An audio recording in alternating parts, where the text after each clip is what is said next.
Let's move on to Rangers, Astros, Colby Allard versus Christian Javier.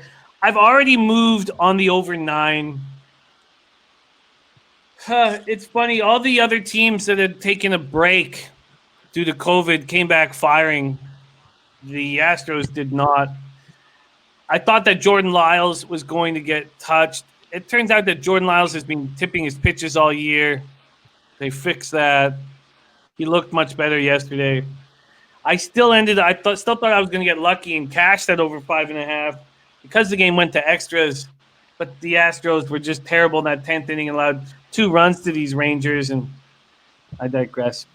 Colby Allard, vulnerable lefty, 6.50 ERA, 1.56 WHIP, 19 Ks to 10 walks in 18 innings, and these Astros hit lefties hard. It's the only thing they do well this year. 282, 856 OPS. Javier, 3-1, 3.77 ERA, 1.03 WHIP, 31 Ks in 31 innings.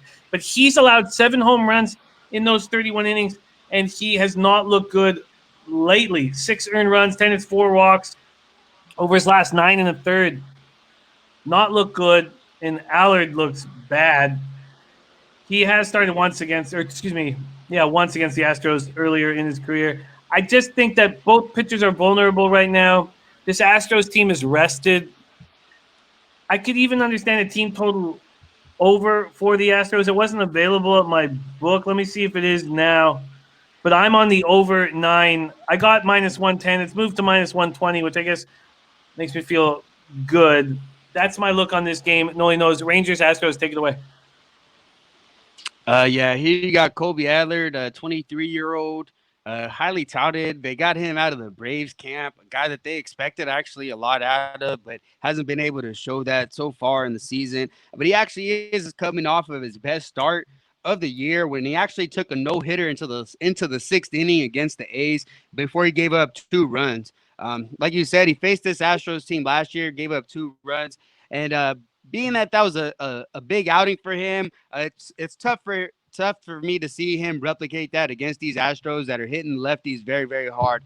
They're a scrappy team, and actually the Astros have been putting up a lot of wins lately. So I expect them to be scrappy and be able to hit Colby Allard, like you said. On the other side, you got Christian Javier, who at the beginning of the year looked very, very dominant, but over his last 4 starts has not looked very good. Guy that doesn't have overwhelming stuff, a guy that I had somewhat doubts about. They needed some guys to step into their rotation, being that they've had some injuries, specifically Verlander. But here in the last few starts, he goes 5 2/3 against the Angels, gives up 3 runs, goes 3 2/3 against Colorado, gives up 3 runs, and against Oakland gets 3 hits, 5 earned runs of 3 home runs. So you're talking 6 home runs over his last 4 starts. That's a big problem, some that they didn't show evident in his first 4 starts, and that's a cause for concern. This is a game that I'm not sure how to attack it. Colby Allard may have a little bit more success here, but it's tough to think that against these Astros. I keep going back and forth on what I'm thinking in this game, but it's hard not to predict runs. This is an Astros team that leads the league. When you talk about overs, we talk about first 5 overs. This is the most profitable team if you want bet overs. So all those guys out there that bet overs, this might be a look. And that's what I am doing. We got Chase D's ready to go.